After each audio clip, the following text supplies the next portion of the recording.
ગુજરાતભરના તાજા અને સચોટ સમાચાર મેળવવા માટે અમારી રાષ્ટ્રીય સમાચાર ચેનલને સબસ્ક્રાઇબ કરો અને બેલ આઇકન પર ક્લિક કરો। સુરતના સૈયદપુરામાં ગણેશ પંડાલ પર પથ્થરમારો થયો હતો। આ પથ્થરમારાની ઘટનાને લઈને બંને કોમના ટોળા સામસામે આવી ગયા હતા, જેથી રિક્ષાઓ સહિતના વાહનોમાં તોડફોડ પણ થઈ હતી। એપાર્ટમેન્ટમાંથી પણ પથ્થરમારો થયો હતો। ત્યારે આ અંગે પોલીસ કમિશનર અને ગૃહમંત્રી હર્ષ સંઘવીએ પત્રકારોને સંબોધતા કહ્યું કે 28 લોકોને ઝડપી લેવામાં આવ્યા છે, ત્યારે ધાર્મિક લાગણી દોરનારને છોડવામાં આવશે નહીં, તેમજ હર્ષ સંઘવીએ કહ્યું હતું। સાથે જ પોલીસ કમિશનરે કહ્યું કે આ પથ્થરમારો કરનાર 6 બાળકો પોણો કિલોમીટર દૂરથી આવ્યા હતા। હાલ કાવતરું કોણે રચ્યું તે અંગેની તપાસ હાથ ધરવામાં આવી રહી છે। આ ઘટના અંગે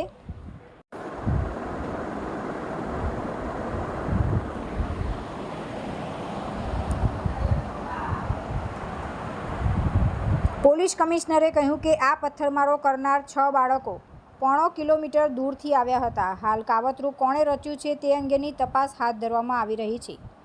ઘટના અંગે યાદ કરવામાં આવેલી કાર્યવાહી મુદ્દે પત્રકાર પરિષદે સંબોધતા પોલીસ કમિશનર અનુપમસિંહ ગેહલોતે કહ્યું કે શ્રીજીના પંડાલ પર પથ્થરમારાની ઘટના બની હતી। કાર્યવાહી દરમિયાન સંવેદનશીલ વિસ્તારોમાં લઘુમતી સમાજના લોકટોળા વળ્યા હતા। ટોળાને વિખેરવા ટીયર ગેસના સેલ છોડવામાં આવ્યા હતા। કોમ્બિંગ દરમિયાન કુલ 28 સૈયદપુરા વિસ્તારમાં ગણપતિ પંડાલમાં કાલે અસામાજિક તત્વો દ્વારા જે પથ્થરમારો કરવામાં આવ્યો હતો, સૌ લોકોને પોલીસ દ્વારા તાત્કાલિક ધરપકડ કરવામાં આવી હતી। આખી રાત દરમિયાન વિસ્તારની અંદર કોમ્બિંગ કરીને જે લોકો દ્વારા પોતાના ઘરોની બાલ્કની, ટેરેસ પરથી અને અલગ અલગ જગ્યા પરથી જે પથ્થરમારો કરવામાં આવ્યો હતો, તે સૌ લોકોને ડ્રોન, સીસીટીવી અને અન્ય વિડીયોના વિઝ્યુઅલ્સના માધ્યમથી ધરપકડ કરવામાં આવી છે। ખાસ કરીને આખી રાત સુરત પોલીસની બધી જ ટીમો દ્વારા ખૂબ મહેનત કરીને આ તમામ લોકોને પકડવામાં આવ્યા છે।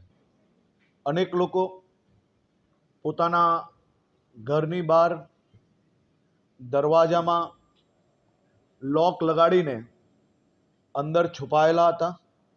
કોઈક પડદાની પાછળ તો કોઈક ઉપર અભરાઈ પર બી છુપાયેલું પોલીસે પકડ્યું છે।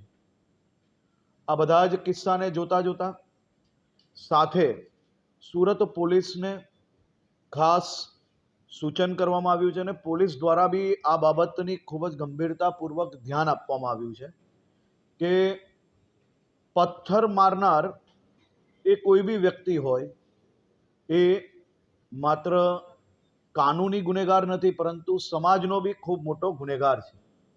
પરંતુ એની સાથે સાથે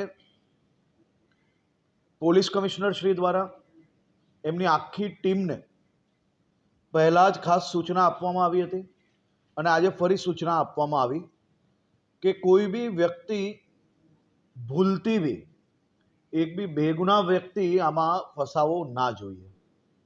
સુરત શહેર પોલીસ ટીમ દ્વારા એ બાબતની બી ગંભીરતાપૂર્વક ધ્યાન રાખવામાં આવ્યું છે। લોકોની અટકાયત કરવામાં આવી હતી।